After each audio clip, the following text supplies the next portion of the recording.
Finally, we made it to the end of The Last of Us Season 2. Like I promised, I stuck with it till the end. And now it's time to give my final thoughts.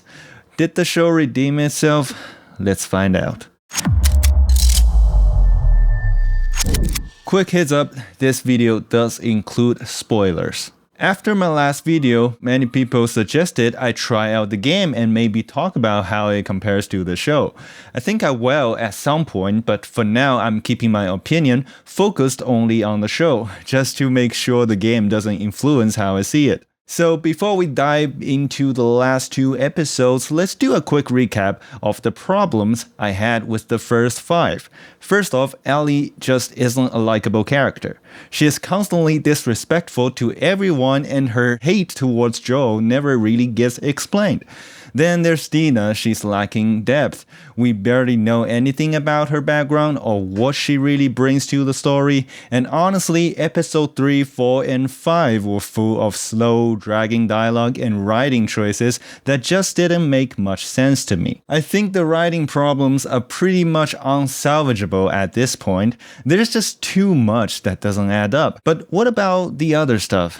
Can Ellie's character be redeemed? Could Dina actually become interesting? Let's break it down. Episode 6 is an interesting choice to place right after Ellie brutally tortured and killed Nora at the end of episode 5. Just to remind you, this episode fills in the story between Ellie and Joel over the past few years in Jackson.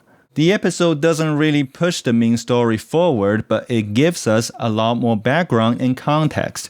Now we finally get why Ellie hated Joel so much, which actually makes his death hit even harder. Because we see she had just decided to give him a second chance, only to watch him get brutally killed by Abby. Honestly, I don't have much to complain about the episode itself. It stands well on its own. The really problem is the choice to put it here as episode 6. This is a 7-episode season, and just when the story is starting to build momentum, they throw in a slower episode that kinda kills the pace. I've tried to look at it from the showrunner's side, thinking maybe there's a good narrative reason to place it here. But honestly, the only explanation I can think of is they wanted to bring Pedro Pascal's Joel back on screen to win some audience back before the finale. You might say, well, that's how it was in the game, or maybe it wasn't. I haven't played it yet, so I cannot say for sure. But even if that's true, it doesn't really work well here in the show. It breaks the momentum just when things were getting intense. If I had to pick a better spot for this episode, it would be right after Joel's death in episode 2 when Ellie blacks out.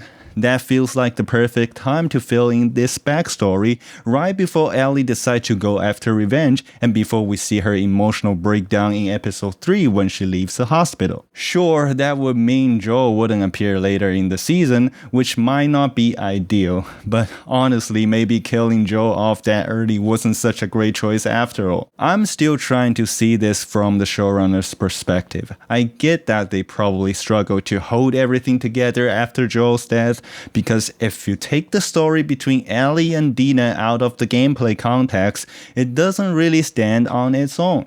That's why episode 3, 4, and 5 feels so slow and dragged out.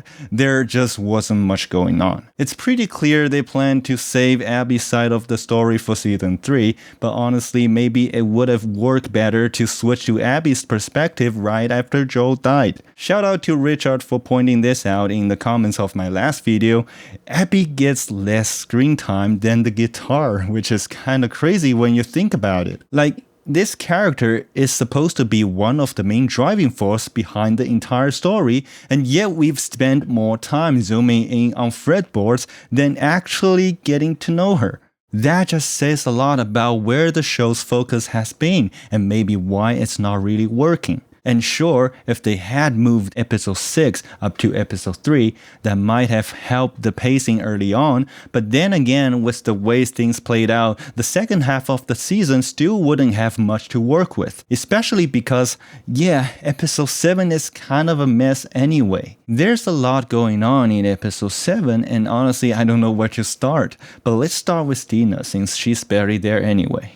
Personally, I feel like Dina's reaction when Jessie was treating her wound at the start of episode 7 was a bit over the top. I actually looked into whether an arrow through the thigh could be fatal, and yeah, technically, it might be. Okay, fair enough, but let's be honest. It's definitely not the worst injury we've ever seen in movies or TV shows.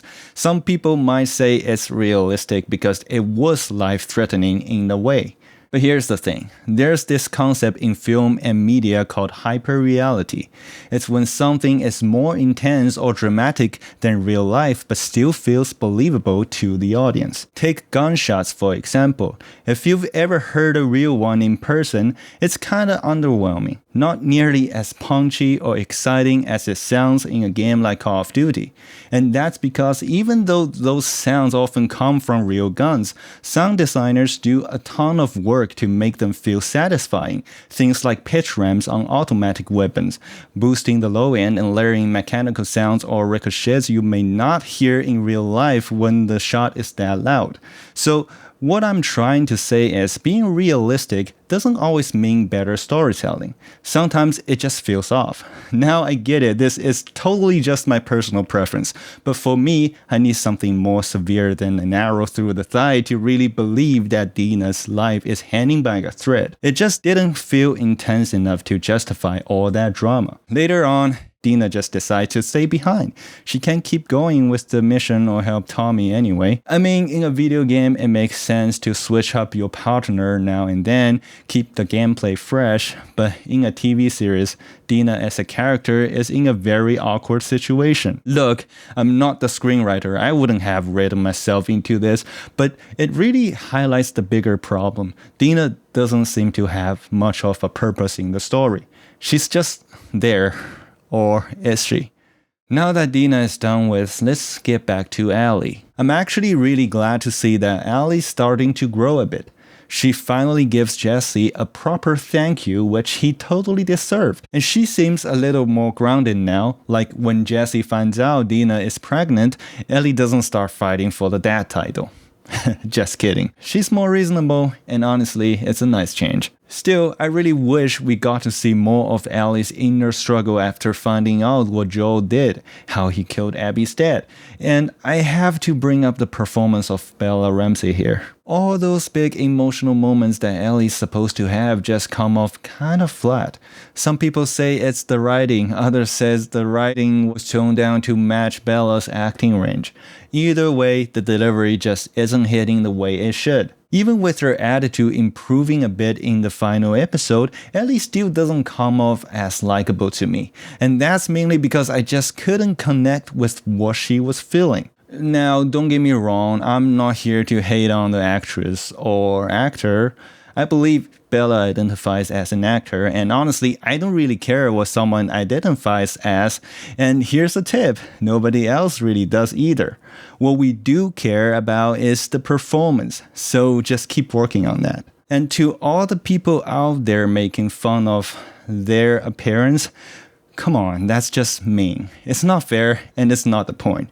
Just focus on the work, not the person, please. Whew. Now let's talk more about the writing side of the thing. Because this episode is packed with content, it's definitely better than episode 3, 4, and 5. There's still a lot that left me kind of clueless, but since we know there's going to be a third season, I'm holding off on judging too hard. Maybe once I play through the game, I'll have more to say about it. But one sequence really bothered me when Ellie lands on the island and gets captured by the Scars.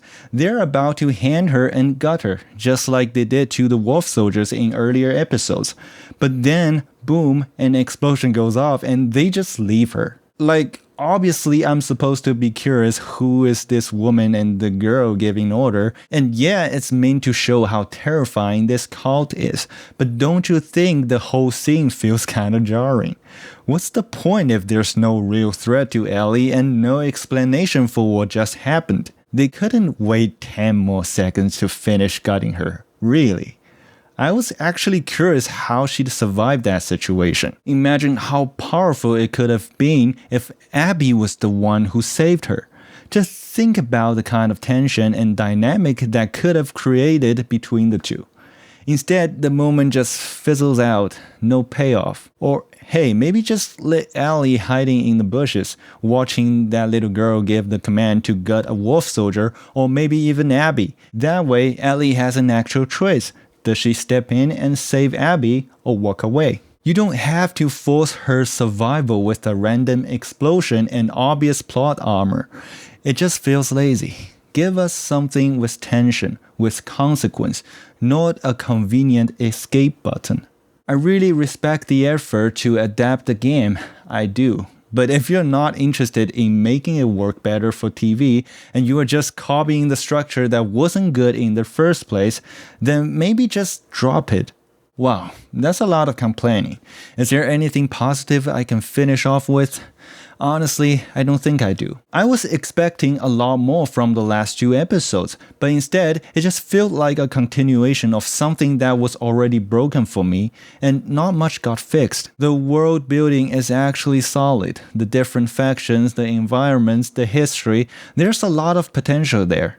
But putting most of the focus on Ellie and Dina throughout the season, yeah, probably not the best idea. And Abby, who's clearly meant to be a major part of the story, basically disappears after episode 2. She's one of the playable characters in the game, but in the show, her presence is almost non-existent, and without her side of the story, the whole season feels like it's missing something important, which leaves us with not much to tell. At this point, I'm honestly not even that interested in the next season, because really, what's the point? I could just start playing the game myself. And from what I've heard, a lot of people actually think the game handles things way better, even though it has its own fair share of controversy.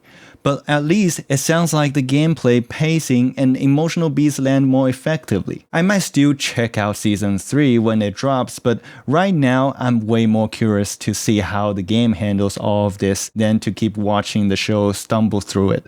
Anyway, that's it for the video. Please share your opinion on the Season 2 of The Last of Us in the comment section down below. And if you're enjoying this video, please like and subscribe so you don't miss the future content. Thank you for watching, and I'll see you in the next one.